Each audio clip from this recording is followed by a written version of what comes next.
Kitabu dañu lay wéyale am nga ndam ci biir mi dina ko def ñun dañu koy wax ko def ko wax ala Kitabu fati réew mi jox may tra loko yaay doole respecté nañu la way Gambia jog ca kanam Kitabu jog na la loko ja kaw yaa ko def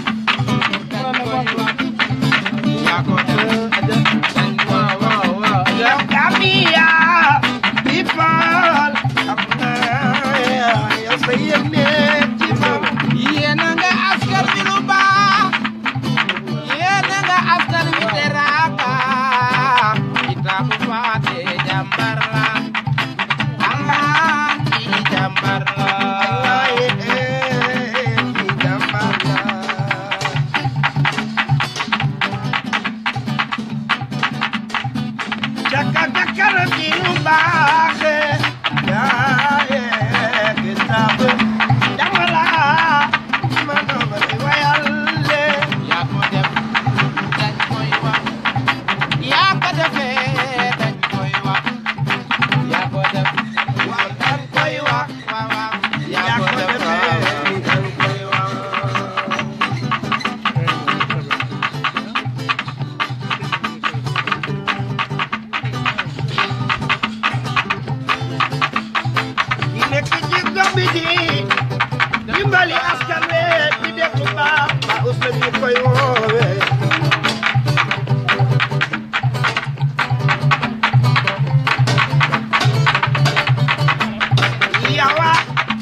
mbokk yi nuyu leen ku nekk ci turam ak santam di leen jaajëfal bu baax a baax comme nuñ ko waxee rek saa su ne ñu koy def ñun Gambian Talents Promotion dañuy génn foo xam ne kenn génnut fa di leen ñëwal si lépp loo xam ne lu am solo la.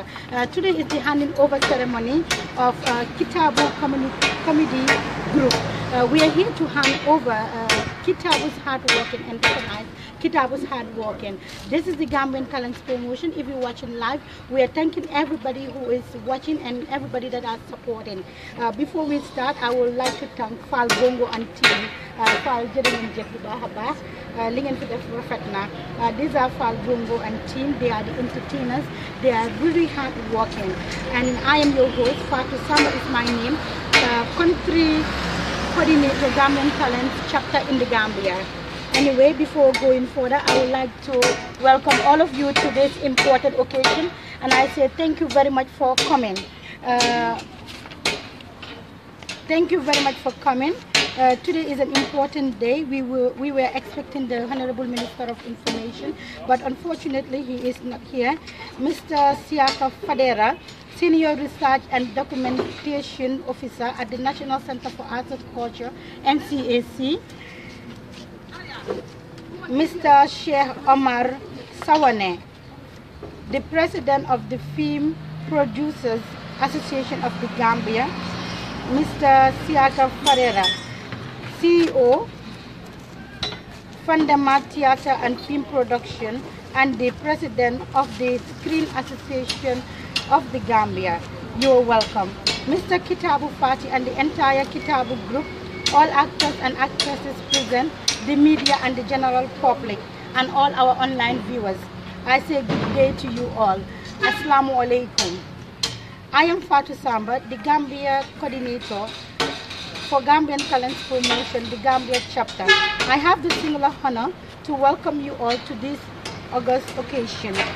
We are gathered here this evening to present a check of $10,000 we raised online and a music video we did for Kitabu comedy group to support them in their futures to provide quality production to their fans and audience. Gambian Talents Promotion is a non-profit media institution registered both in the Gambia and in the US, whose mandate is to inform, educate and entertain Gambians through our platform and complement government's effort and private sector's initiative. We are specialized in talents promotion and awareness creation, especially through our website and social media pages, which are followed by 1,000 Gambians rather, and friends of the Gambia from around the world. Since the Kitabu comedy group contacted us 2 months ago, we opened a GoFundMe account to help them raise money to upgrade their production equipment. We raised a total of $15,000, part of it which we used to purchase a black magic design youth rattle studio and a mini recorder, a piece of equipment that will be very helpful to digitalize their production. The balance of the money is what we are going to hand over to them today, with a music video plus a song that they did to raise awareness about the alarming situation of illegal migration, commonly known as backway. Mr. Siaka Fadera, the Gambian Talents Promotion, this is not the first time we are engaged in such an activities. For the past 2 years, after the demise of our legendary musician Musa Afyongom, Gambian Talents Promotion championed a GoFundMe account to drive through Musangam tribute community, whose mandate was to maintain the legacy and raise a fund for his family. We have given a total of over $70,000 to support the Musangam family. The money was raised online through a concert we organized at Allianz Franco, Gambia 2 years ago. For the Gambia that does not seem to recognize or appreciate talents, one thing is for sure, talent is not cheap. For the past 12 years, We have engaged in several Gambian talents in different walks of life. They have all cried about one thing, the lack of support. According to an interview we had with Mr. Kitabu 2 years ago, all that they had were people telling him, you are doing good, keep it up, and keep it up never fills their pocket. Manam, jerejef, yena jambar, du musa fesal force. On behalf of the talent community, we call on the government of the Gambia and the private sector to come forward and enable us to raise money for these people to show their work. To the private sector, we also engage you to include them in your corporate social responsibility by giving them endorsement and sponsoring their projects. To the general public, please let us support our own.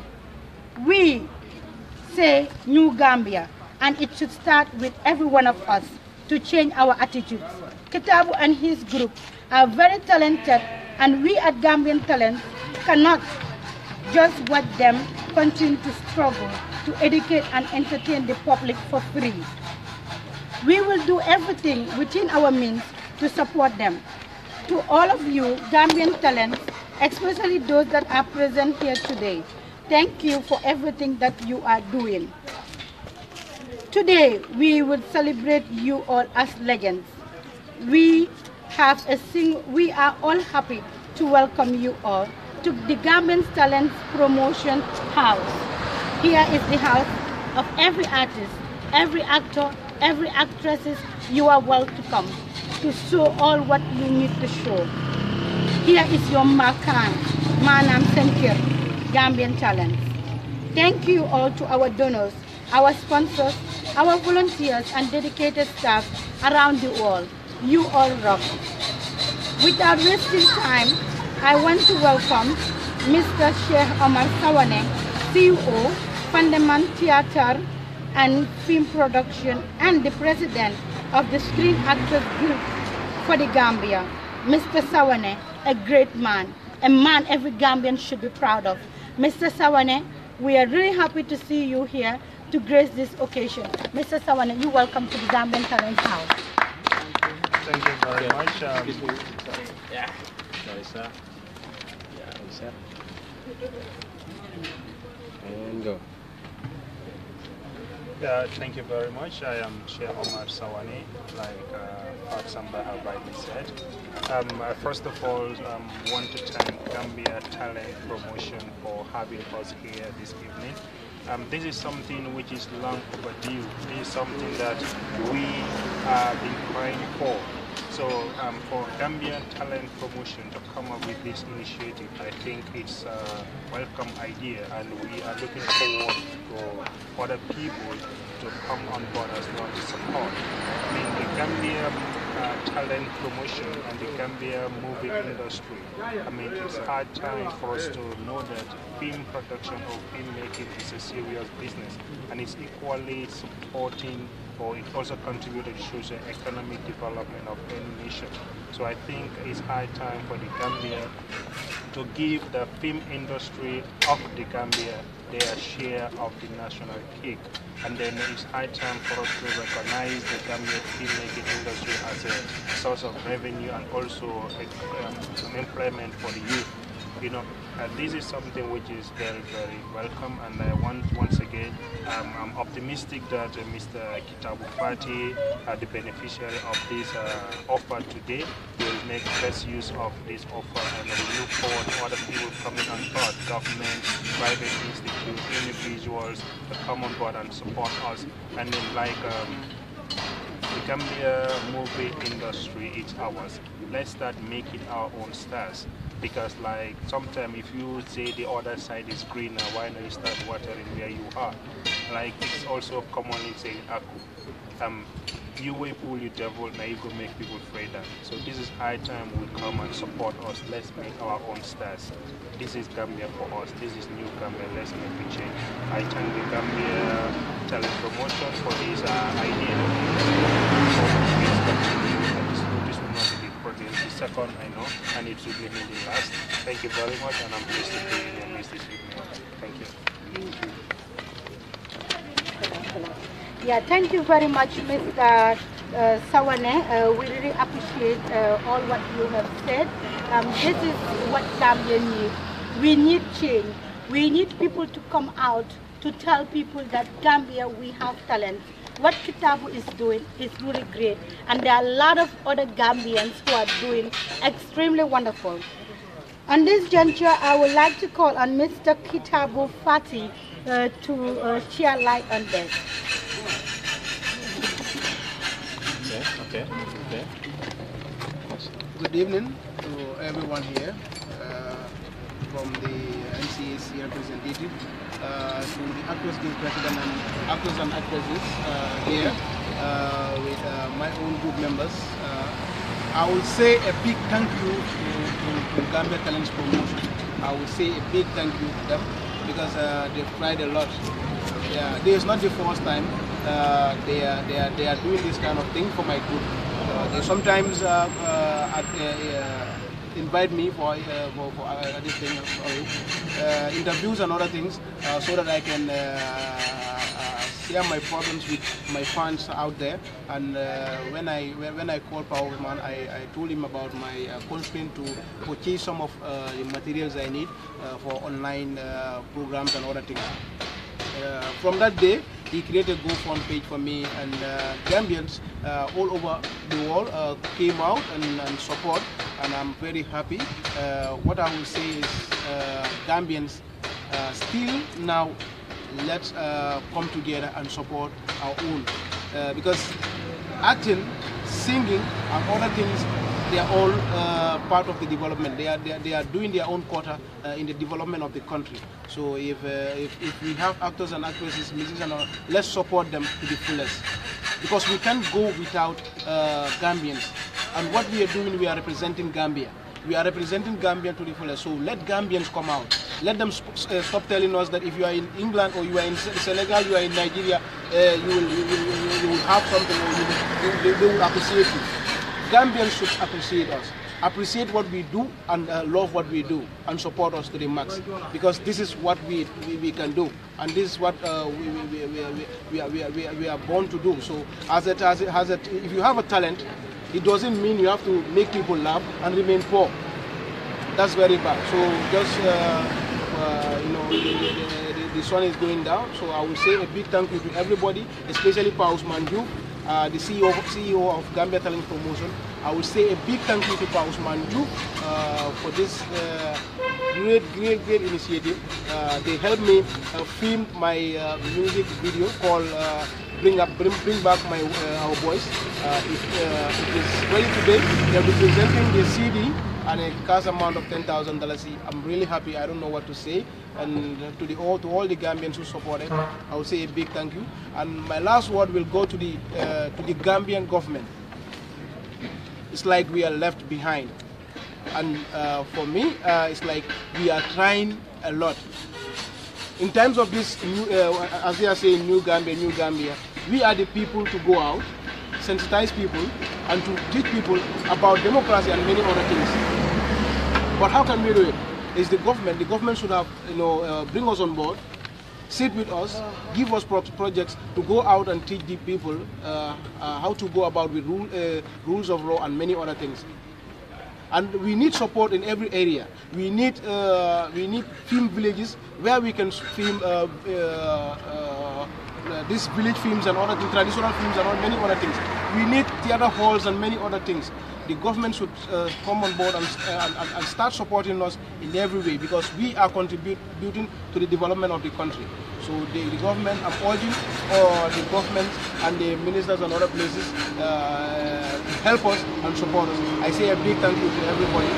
Pausman, thank you so much. Thank you very much. Thank you very much. That is one of our Gambian stars.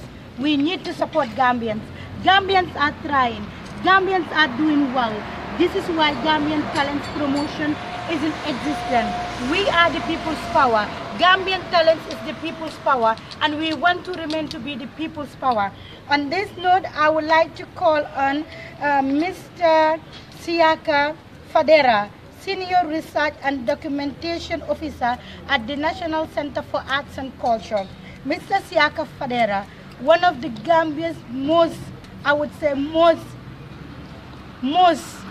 and I repeat, most influential person when it comes to the industry that he is from, that is the NCAC. We call on Mr. Siaka to share light and make a statement on this. Mr. Fadera, you're welcome.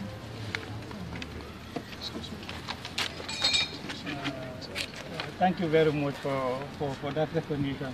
It's an honor, and I accept it. Good evening to Sheikh Omar, who is a CEO of Fantan Production. Patu Samba, the talent promotion, Gambia, recognizing your effort. Kitabu, who is, because of whose effort, together with this group that we gathered here today, and our actresses, who are also with us here. I say good evening to all. First of all, before I'm here representing my Director General, who is also in another engagement. Though all of us are there, trying to at least validate the cultural policy of the country, which is already ongoing and where I came from. But all of us had the interest to be present here because we want to see that where Gambian artists have a function, we saw our face, that we are always behind them. And then the Director General, on behalf of the NCAC, sent his apology that he could not come. But equally, that senior officer who can able represent him, at least to speak on this occasion. First of all, I must extend our great thanks to the Gambia Talent Promotion, because talent is only to show off, and then somebody should nurture it to bring it to forefront. And then that being the case, we are very much pleased that you are in that direction. And then from the National Center for Arts and Culture, let me say from the Minister of Tourism and Culture, right down to all the line departments, we are all in this, that we will support whoever is trying to create something to contribute to a quota in national development. NCAC alone cannot do it. And then we are facilitators, we are administrators. But you people on the ground should come together and organize yourself. I am in sympathy of Kitabu's situation where he said, you make people laugh, but you go home with nothing. And then which is very sympathetic. But also, there's nothing that discourage an individual for showing your talent. One day something will come to your aid, and then thanks to the Gambia Talent Promotion, here you are seeing something, and the whole country, this will go into the media, that they will see that you have been doing something to promote the country. Well, at the level of the NCAC, we are happy that this initiative has come, and then we are behind you, and then don't hesitate to knock out doors. Presently, there is a cultural policy review that is going on, and then the artist situation has been considered very critically. And then since yesterday is, and then for 2 days, but it cannot finish 2 days because of the nature of the situation. Because creative industry in everywhere in the world, they contribute clearly to the GDP of the country. I will start an example of the United States. United States, the artist industry contributes more into the GDP than even the automotive. You go to Ghana, you go to Nigeria. But also what we want to do is that let's show, if we go to Bollywood, now what it contributes in the Indian government is more than any other sector. So I think we are in the right direction. Things are changing. We also in New Gambia. I think we all have to nurture it and then play our part to see that we get to where we're going. They talked about the theater complex. It's sad that when these men mentioned that, almost my heart cracks, because I know what efforts have been made to make our theater complex should have been first erected before the Senegalese theater. But there are some situations which is, I cannot say them here. But then one of the advocates, when I go to finance at the bilateral, it's a sad story. The meeting is always over because of the attacks I did. But thank God, now we have a new device, and then we hope before 2022 we will have the most edified building of the National Theatre. And we all have to put our efforts together to make sure that what we yearn for, what we want the Gambia to be, we take it.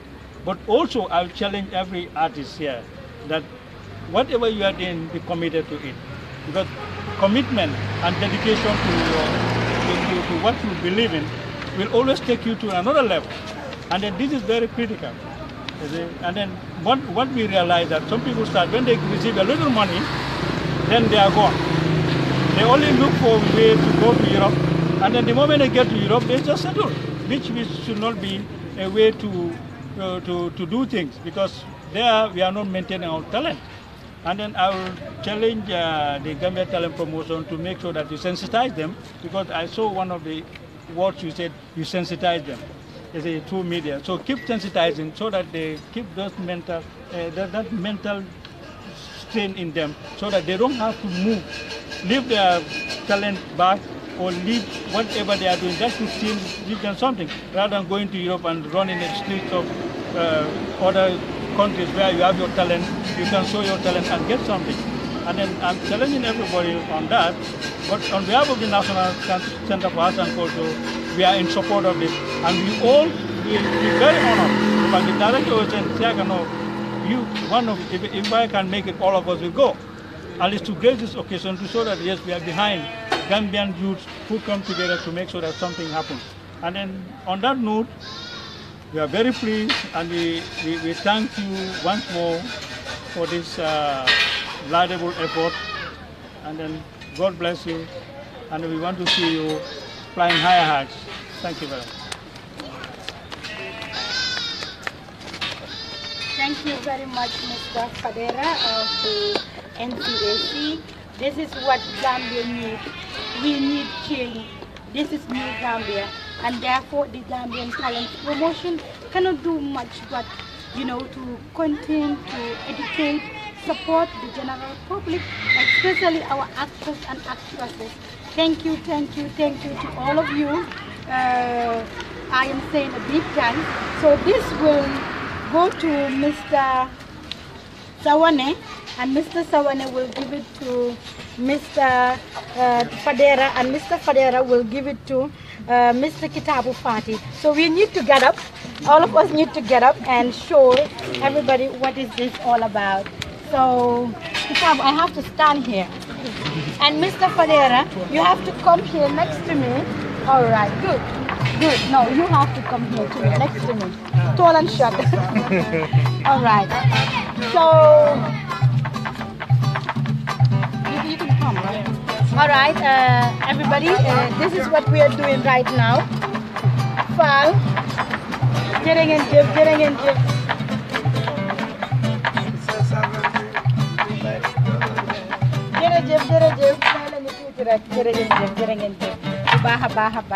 Jërëjëf kon nag Gambia nii lañ koy defee saa su ne ñun ñooy try rek ku dimbale suñ askan dimbale nag suñ askan si lii lañ koy starté kon nag jërë ngeen jëf bu baax a baax yéen ñi nga xam ne yéen a toppa di ñëw si Gambian Talents Promotion ñun nag duñ mën a def dara lu dul jàppale suñu artiste lii nag $10,000 la ceeb bi nga xam ne Gambian Talents Promotion ñoo koy jox Kitabu Fati tuuti na nag waaye dañuy wax ne du mu sa tuuti foog rek ñu ngi am nit yoo xam ne ñu ngi ñoo dimbale keep it up Kitabu mu ne feesalut poos kon nag ñu jàppale ko ma jox lii Mr. Sawane pass ko to Mr.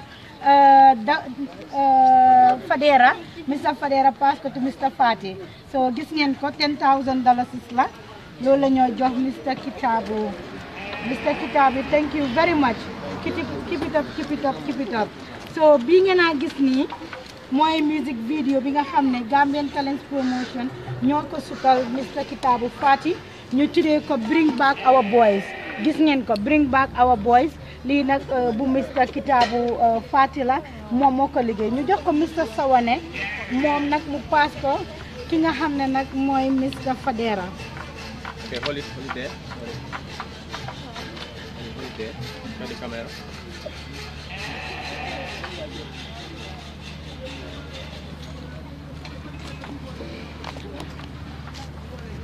Wow, Mr. Kitabu Fati loolu yaa ko moom xeeb nañ ko lool di ko jaajëfal bi ngeen a gis ni bii lu seer la lii la ñoo ooyee mini recorder mini recorder bi dafa dimbale Kitabu si li nga xam ne mooy liggéeyam bi maanaam yëfi vidéo bi ku mu gën a ñëw si kaw mu amee very professional vidéo item bi nag dafa tuuti waaye ba Amérique la jógee foofu noonu si suñ office ñoom ñoo ko jàppale ki nga xam ne mooy Kitabu di jaajëfal ñi nga xam ne ñoo nekk si GoFundMe ak town bi di jàppale Kitabu ñu ngi leen a jaajëfal ñoom ñëpp Mr Sawane boobu noonu tamit ku Kitabu la waaw waaw.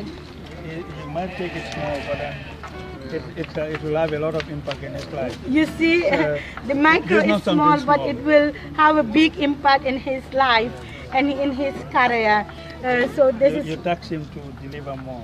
Deliver more, sure we will. Sure we will. Jërë ngeen jëf mbokk yi nga xam ne yéen a ñooy seetaan suñu caméra woman ak caméraman yi dinañ ñëw si biir defal leen ay interview si ndaanaan yi ngeen xam ne ñoo fi nekk waaye balaa ñuy def interview bi foog ma yóbbu gars yi si biir su ko defee rek ngeen gis suñ place bi di Gambian Talents Promotion jërë ngeen jëf.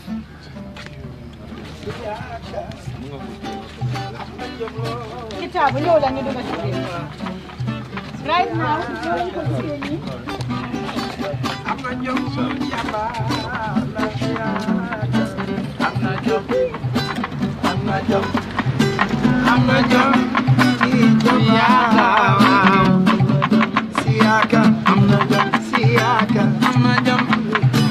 amna jom lo yes amna jom sawate sawate sawate sawate sawate siaka aywa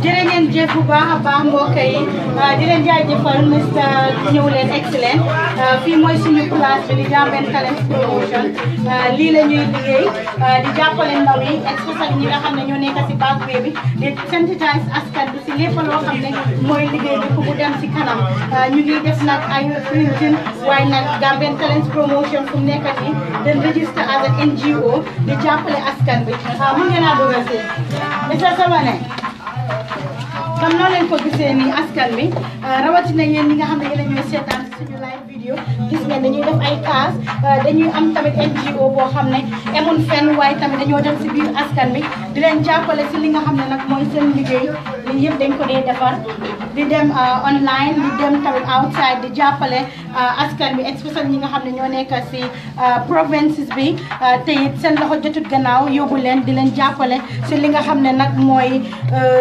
wàllum yëre di leen providal ay yëre maanaam ñu ngi am NGO boo xam ne non profit la dañuy dem si askan bi di leen sanitaay fii mooy suñu studio bi ngeen a gis nii ñu fay def liggéey bu rafet a rafet yu bëree bëri mën ngeen a dugg si yéen ñëpp su ko defee ngeen gis place bi waaw fii mooy place bi tuuti na waaye lu mu umba moo uppa fii la ñoo defee programmes yu rëy a rëy programmes yu ndaw yi programmes yoo xam ne lépp loo xam ne rek ku jàppale askan bi fii la si Gambian Talents Promotion yéen di leen jaajëfal si seen ñëw bu rafet su ko defee rek ma bàyyi la rek naka nga gisee place bi. This is amazing. I am just surprised. It's no mistake that I am a representative because I love creativity because that's the way that we can move. And that's where we can, and then if all of us take our stand and we take commitment to what we do. I think it's a great, they can go ahead, but then it's something big. Because for us to have the opportunity to travel to other places, we can be small inside, but we are big in heart. And that's one of the things that, there's a reason I went at the UNESCO meeting in Namibia. And when I say Gambia is a country of about 1.5 million, and we got a university about 15 days ago, everybody started saying, hey, what is happening? But I say, but if you go to Gambia, the world list of Gambians working internationally, we top the list. And then meaning, we have talent in all aspects. So we need to promote all areas of talent that to nurture and make sure that we also live. Now Gambia is known everywhere. We are small. And I was happy when I was in Namibia. The pro-vice chancellor of Namibia, the best university in Namibia, is a Gambian lady. And I was just like amazed. So we all can make it. We all can get there. It's just a matter of changing our attitude towards what we're doing and be committed to what we are doing. We'll get there. Let's not feel that we are small or we cannot get there. We all can get there, provided we are committed to what we are doing. And I don't want to see people doing a good job here and you leave your job and go and what you are doing, no matter small. A lot of people know you. I even know you when I meet you when I'm driving. I know, and when I'm driving with my wife, I tell her, oh, that's Kitabu. I say, yes, I recognize it. A lot of people know him. And the other time I was driving with my son and he saw you and he said, that's Kitabu. So maybe you don't know, there are fans of you in somewhere you don't know. Maybe you don't recognize me. I live in the same area with you. Maybe you see in my car, close my window and driving. But I know anytime I see you, I'm happy that I saw somebody I know who is doing something in the lives of the people. So I'm happy with what you are doing. And I'm really amazed. And I'll share what I've seen here and what you people are capable of doing, what you people are capable of doing to make sure that the talent is nurtured, the talent is supported in all forms. I'm very pleased. And then I'll make sure that because I have the opportunity to sit as the senior manager, and I've tried to say, and this is some of the issues that we are looking at. And then artists, promoting artists. And then in the near future, we'll get a theater complex where all these things can be done. Education, we are looking at education in all forms of artist genres. So rest assured that we are in the right track, and then we'll get there. The situation, we don't need to go back, call the past situation, because we all suffered from it. This could have been the thing of the past. But what one of our elder musicians will say, Langong will say, better late than never. So it's better late than it never happened. So we will get there in the near future. And I'm very much pleased.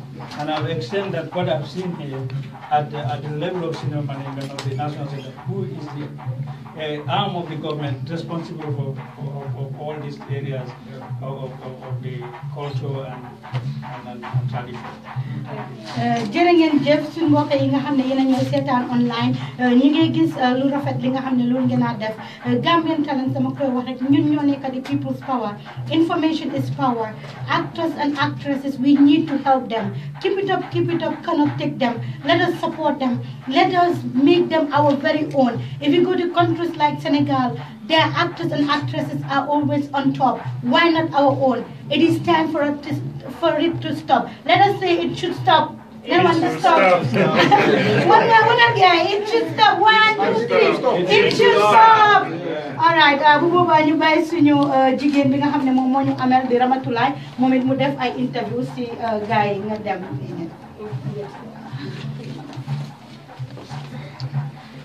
waaw mbokk yi comme ni ñu leen ko dee defee saa yi nekk rek Gambian Talents wax naa leen ne ñun askan baa ñu yor te askan baa ñu tax a jóg wax nañ ne ñun nii dañ ko yàgg di def kuy def lu baax nag dañ cee jàppa te ñun askan baa ñu dooleel comme ni ñu ko dee waxee maa ngi taxaw ak fii benn gentleman rek ma bëgg koo laaj tamit naka la gisee suñ small corner bi mun ngeen koo oyee small corner nag waaye li ñoo def is very big nuyu naa la. jërëjëf, thank you very much. tur bi nag. Cheikh Omar Sawane. Cheikh Omar. Cheikh Omar tey nga ñëw fii nii fekkee lii di handover bi nga xamante ne ñu ngi ko jox Kitabu yow naka nga gisee loolu. Well, this is something which is. Yeah, go on.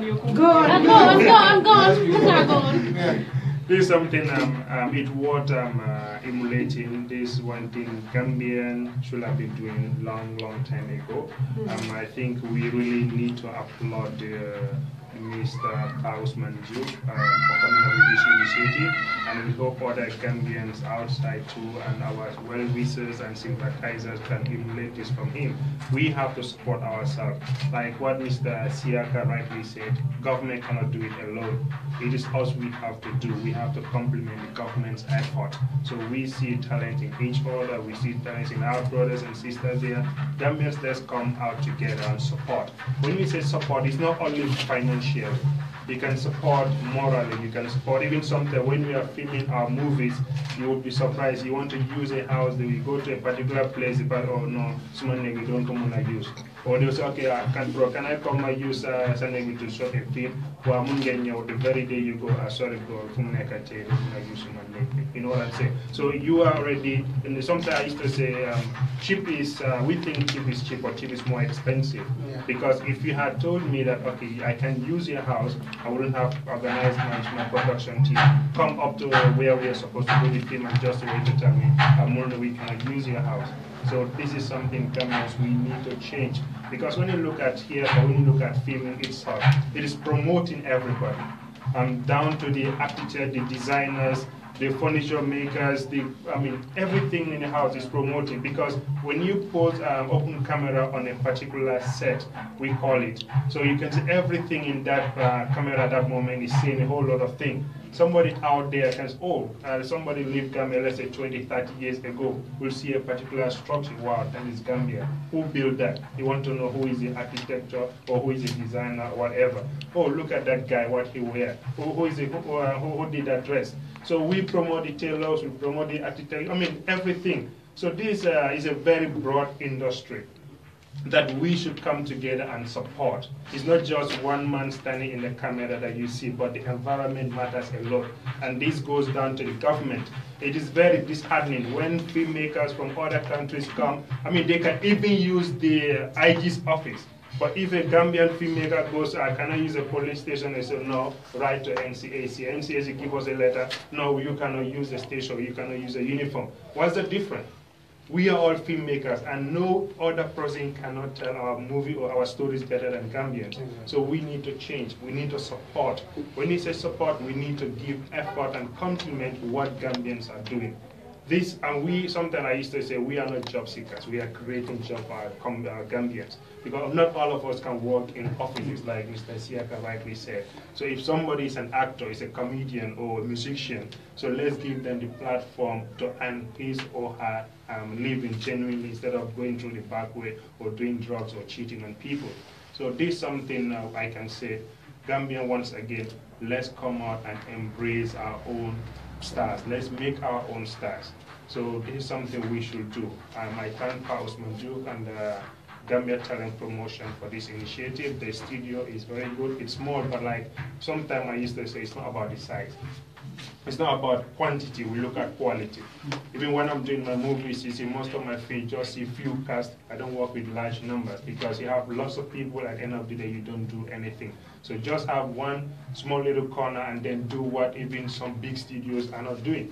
So this is something that we're emulating, like I said. I thank you, Gambia Talent Promotion, and I hope this continue to come up in the Gambia industry. Thank you very much. Thank you.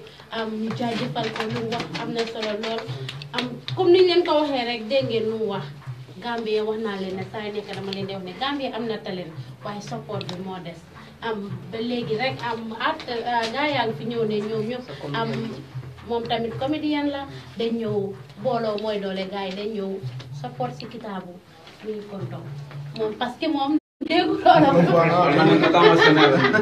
waaw wala tina nga foye ko nge konton yalo ko nga foye je ngamen joro Gambian talent mo kano be la ka foja ani ma jago fa ni ana inkira jam na la ka fa mo ya fa ma jam okay comme nga fo nyamen joro Gambian talent singing initiative pour ko Kitabu award, and is a good initiative. Ite ni initiative for jenyali ndakay alhamdulillah rabbil alamin Gambia Talent Promotion ba fole ala baraka bake parce ñimu kulete mi alam ñon tangalo anaka ke ñi non fana ma kol kono tare ko dole so o kan kontanta bake because ndala di amoto jampano la bake bare na bosi abe fa so o kan fana na kontanta mindi so o itandi molla yalon Gambia kol comme na boss ñol ya ko ñaminto hani bi o ku kilo la ade maro be sulare wala la nyasi be nyam so momo ise mako ro kino nyaawo nya ya try by any means e mul mako be sulare wala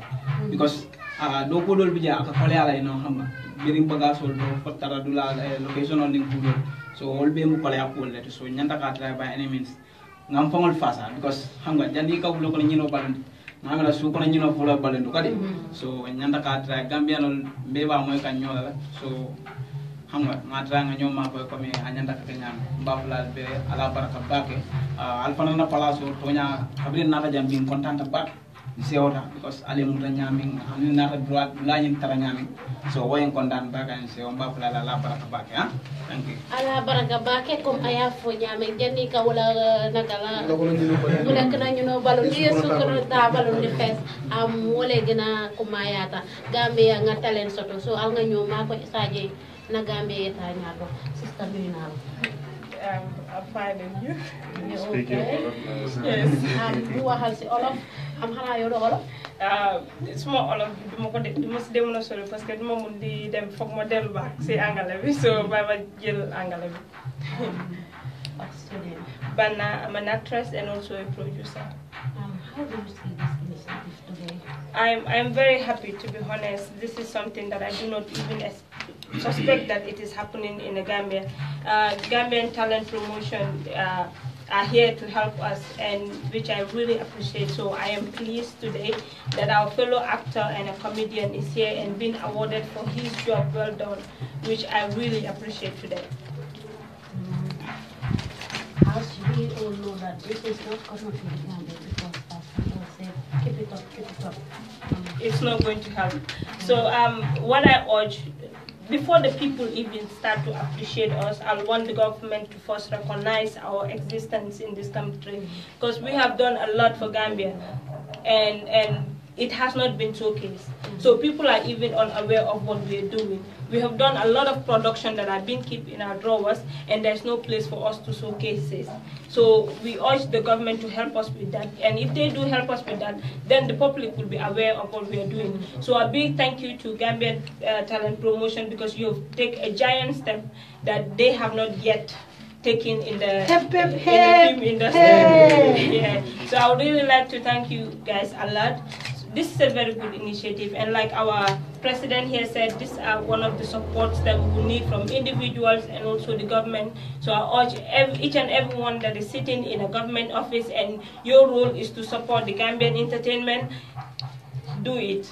Do your job right. Don't just sit there and say, oh, they're trying, they will come up and all that. So there are a lot of stuff that need to be done, and it's not going to be done by just saying it. You need to act on it. It needs to be on paper. It needs to be seen, and it needs to, be on the ground. So I really appreciate that, because we are actually trying very hard to make sure that everything is in place. We are trying to build the new Gambia for our kids tomorrow. So it can only be done with entertainment, and Gambia should recognize that. Okay.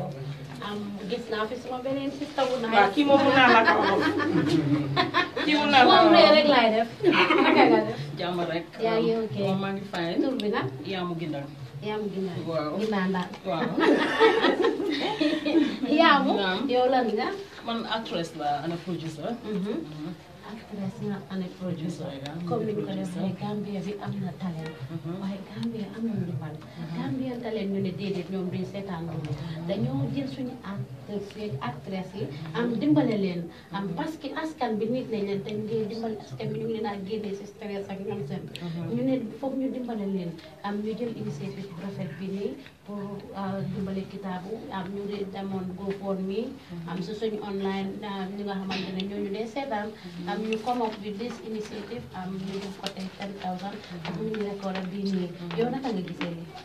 Dama njëkk a wax Kitabu and congratulations maa ngi ko kontaan di ko jaajëfal parce que ku béy sa waar si tool bi bañ ne la jaaraama yow kon sa jaaraama wàcc na léegi Kitabu maa ngi laa jaajëfal di la ndokkale.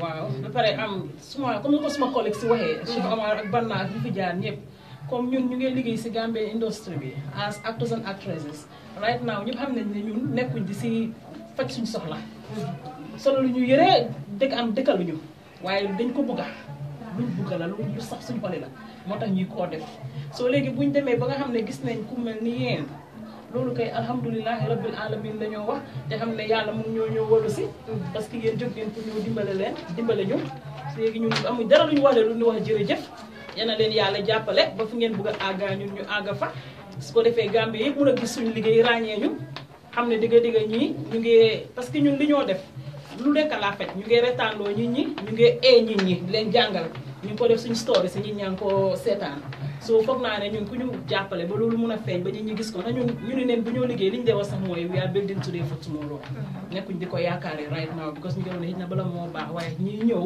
dinañ njëriñu waaw yéen kay jaajëf rek la ñëw leen am pour wax leen yal na leen yàlla jàppale ba fu ngeen bëgg a àggaa ñu àgg fa yéen tamit yéen a leen yàlla jàppale ba fi ngeen bëgg a egga rek ngeen egga fa dinaa bàyyi sama naataango rek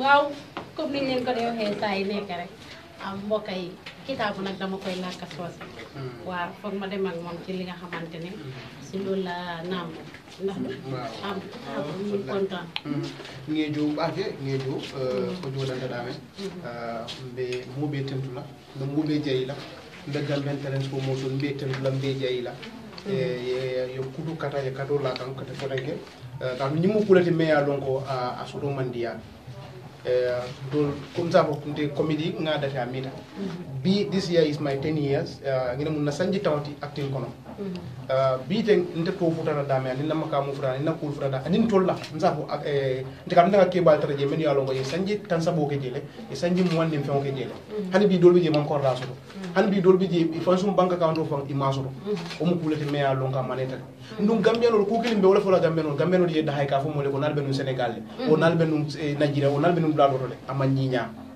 fo sa en to nganda ha bam fo gambiano ten to keno la fel gambiano le sentro keno fendi ka tum jang ni artist ku wulita comedy wulita music wulita gambe artist be wulita jay ta representation ite artist bonna nan Senegal ite artist bonna Nigeria ite artist bonna blado ay ta sen gambe represent woto gambiano li en to de mayem makoy biten comme c'est mari même photo nyalam ikata do la korda ko pour que la korda fa use théâtre la ika complain yalo ndun ning biten nim bandara banko artist wol nata dun taw la korda ko biten ise jisuma diala ye kodo diala ye mo wala fo jama diala pour mun kamadron isa fo moli ya fo ko di karina tan da so hono moli gambero len da ngam fankanu ku mata bakele gambero ngam fankanu be gambe tan ko mo be tan lambe jeyla pa Ousmane Diouf aya kata bakele aya kata anim menu yalo ngo e contribute go fond be joni to be tan lambe jeyla bake ya kata bakele katum ala ndema nga fatu soto na video kata for almost 1 million view on Facebook ika 200,000 soto 300,000 views once on a video me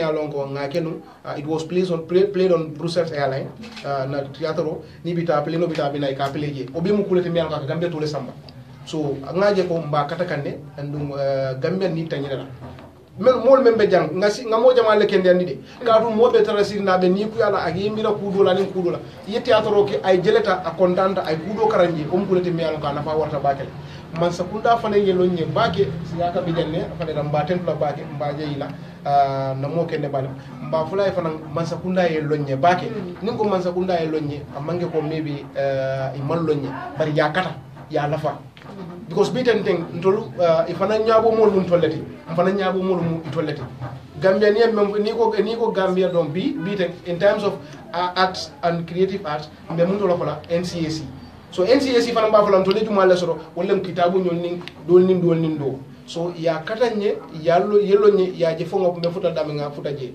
de mol ko fonni ka fonni kitabu de to worta ngami dana tamata ko han tamata tamo international data kadu kasa was ngata jamal ke don data nat so kule me alongo we need to expose ourselves, we need to go out, we need to showcase Gambian talent, we need to showcase Gambian culture, we need to showcase Gambian tradition. So mbeo beke no la nyadi le ni mansa kunda ye bulu dun koro moli ye bulu ka fonka karum program ol ka ke tubabu me alongo Gambian program they call them Gambian weeks, they call them Gambian festivals, they call them Gambian programs. Artisol men kata je biden artisol be ka bonam banda jama bi je bi Gambian men tara je nyadi Gambian artisol men tara je wala dan rolo o tara je menna ya samba je kulol kama me alongo ifo mbuga understand hani Gambia kono jang ikaje ka artiso invite them from outside ana Gambia jang ye posta create me alongo o artiso mboto nam banda wala posta baka wala tal baka no bije Gambia ro yeto ke ko nan dinto ikamera menu malongo ma fango kam minande wala menu kebla nyanta kam miro bila le Gambia, let's be proud of our own alngan ta muta kende ke ngam nafala memo be tan lambe jeyila Gambian Talents Promotion alla jamu blanti me alongo nga ala tentu bake katum nga television be janne bari biten albe men kataka nga jele artist olu sambana ke invite ka diamu ila kula me yalon ka kumata bagel mbal tentula mbal jeyila fat samba ramatulay gey babukar mbay ngui mba kondo naning dave mbe mobe tentula mbe jeyila aning ya munyol men be nata jam bannañol kanani lungo mutam fe buba na comedian ol jiñol aning siaka mba tentula bake mba jeyila ala baraka bake ala baraka ambe ko itam konton na fa nang beje la mbadu ngol altola moy comme kitabu ya fo nyamen let's support our own janni nyim bitala nak ala to ko madan tam fay la je actually I just wanted to take some really commitment in terms of using phrases. Even at some point some of the artists approached me to use my office for their students, and I said feel free, and I said even weekend come there, take my key and use my office. Because whatever they need in office setting, my office is like that. They come and say, they want to eat, I say, go there. I leave my key with my security and say, when they come, they use my office. Recently, is it Binta Marong or whatever? It's doing Kadimarong. And I said, I'm traveling, but my key is here during office hours, even weekends. The security, when they come, allow them to use my office. And even when they need electricity, if electricity, put the generator on for them and they use anytime. And I make sure that electricity is provided 24/7. And we have to help because I know I'm not in the creative and performance. I'm not the head of that. I'm head of research and documentation. I'm always behind the scene. But what other responsibilities are there? The Roots Festival, I'm the coordinator, national coordinator of the Secretariat and the Minister of Tourism and Culture. So I have my other seat there, where this Roots Festival, International Roots Festival, I coordinated. I'm the sole coordinator. Even I asked Umar and others to work with my offices at the Ministry of Tourism and Culture. But all the same, we have to join together. And then your support anytime you need a place to do your scene, because scene identification and acceptance, because some people don't have the understanding. And then that's where your role has to come in to sensitize them, they understand. It's promoting our area, selecting my place to suit your scene. It's making sure that you appreciate what I have. Exactly. Yeah. So I will please to offer that to you, you use it. Is it? I said even my office, even some of the things they want to use from my office, I say go ahead and use it. Because that's where we can give support. Because government at our level, for us we are the custodian and try to give technical advice. We give technical advice and we give the technical support. Others, you need to come together. So that's why we set up all this, the copyright is coming on board. I think Seumar is in the film industry. When they have their stuff, and one of the meetings we are on now is to see how best we can support the groups, associations. Because what happened is that it's unfortunate the government of the Gambia, I'm sorry, is seeing culture as very low. That's our problem. So it's not you're making, it's not making. But we need to change that mentality. Because what we are advocating is to have the Ministry of Culture on its own. Because if you say Ministry of Tourism, all the time culture is lying on that. First it was Ministry of Youth, Sports and Culture, it was Ministry of Education and Culture, it was Ministry of Planning and Culture, now Ministry of Tourism and Culture. But I led a delegation to Ethiopia, Addis Ababa, where they say, if you say Ministry of Tourism and Culture, they say no, it's Ministry of Culture.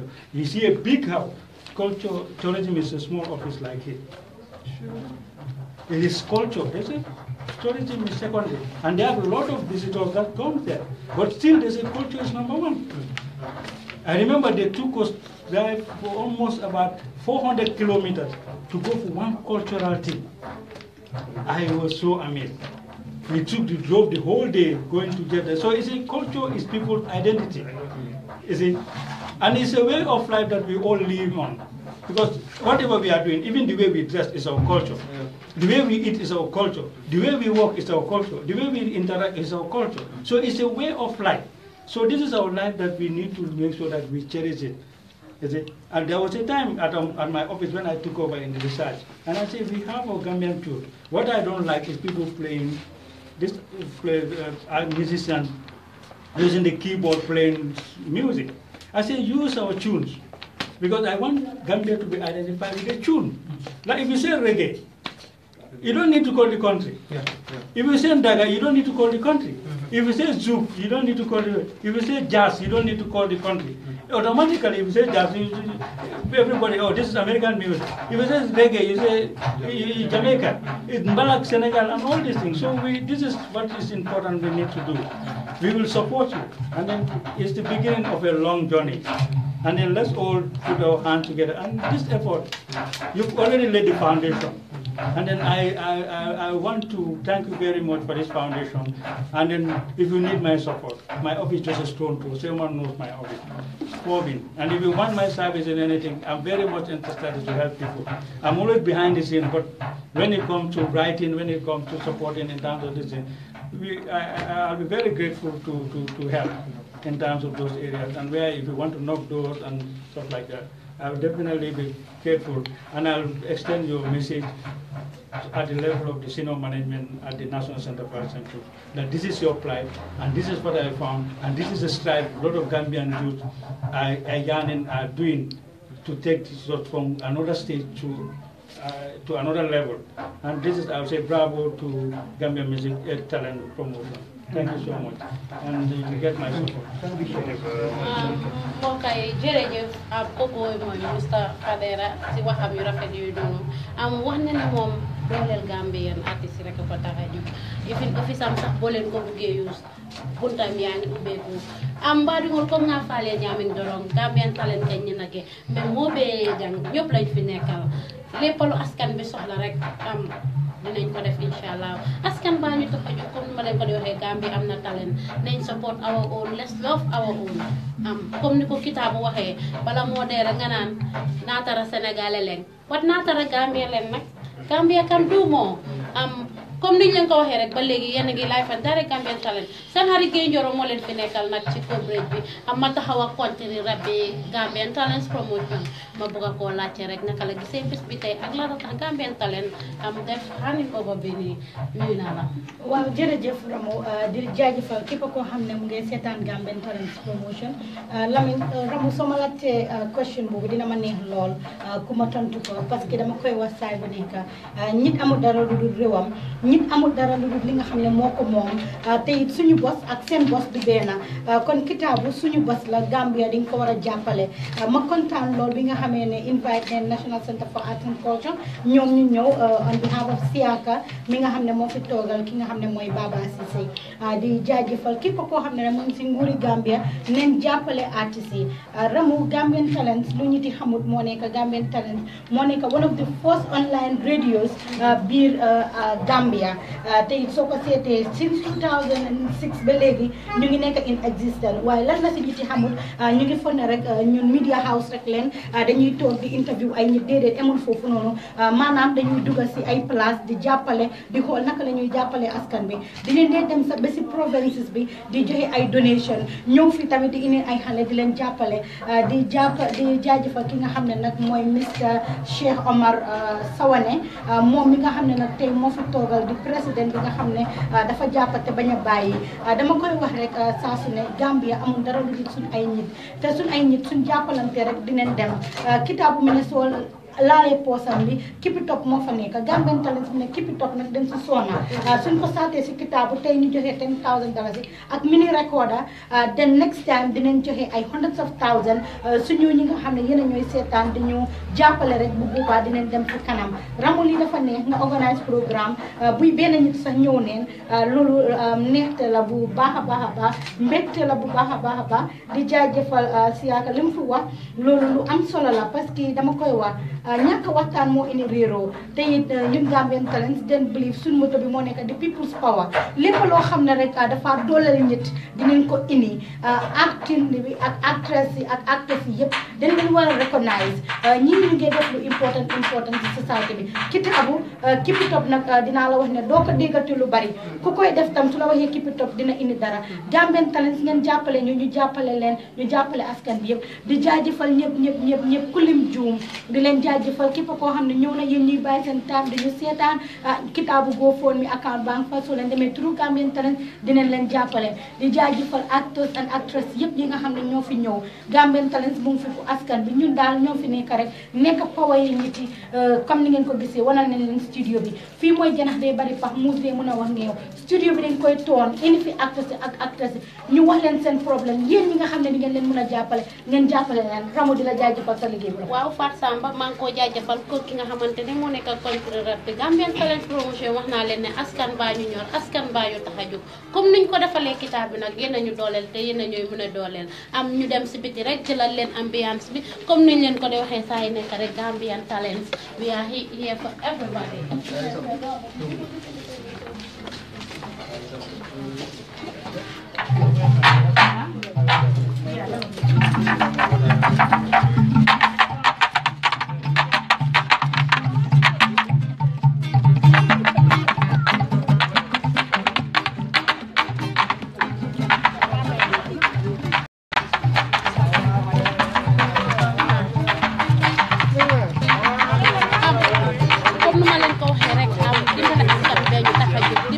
dimbale leen askan bi su ko defee soo leen dimbalee Gambian Talents Gambian Talents mën a def niñ defal Kitabu bi soo leen bëggee ñu defal ak képp ku nekk am da ngeen taraay support comme niñ ko dee waxee saa yi nekk rek ba léegi rek duñ fàtte tamit di jaajëfal suñu semestre yu baax yoo xamante ne bu ñëwee benn tey gaa yaa ngi lii ñu bàyyi leen tuuti rek ngeen jël tuuti ambiance.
Gambian Talents Promotion lii rek lañ leen di defal saa yi nekk wax nañ leen ne comme ni ma leen ko waxee sànq rek askan baa ñu ko jóg am lii nag moo ñoo indi si ngeen dimbale ñu comme niñ ko dee waxee kenn munul lu benn mun ñaar ko ko daaxal lu ñaar mun ñett ko daaxal ngeen taxaw ñu bu baax a baax dimbale ñu luñ defal Kitabu nag bugga nañ koo defal ko ak si Gambie yëpp am ba léegi rek duma fàtte comme ni ma ko waxee am di sant di gërëm képp ki nga xamante ne loxoom am contribution am ñëw na loxoom su ñëwu tamit participer na si yoon wala beneen am ñuy gërëm tamit suñ semestre yi nga xamante ne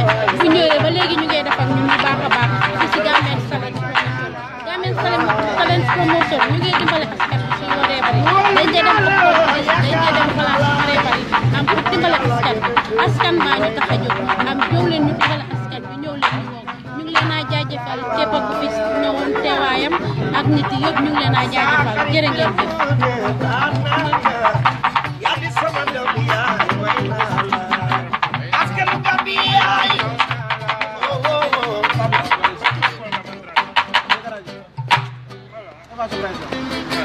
You go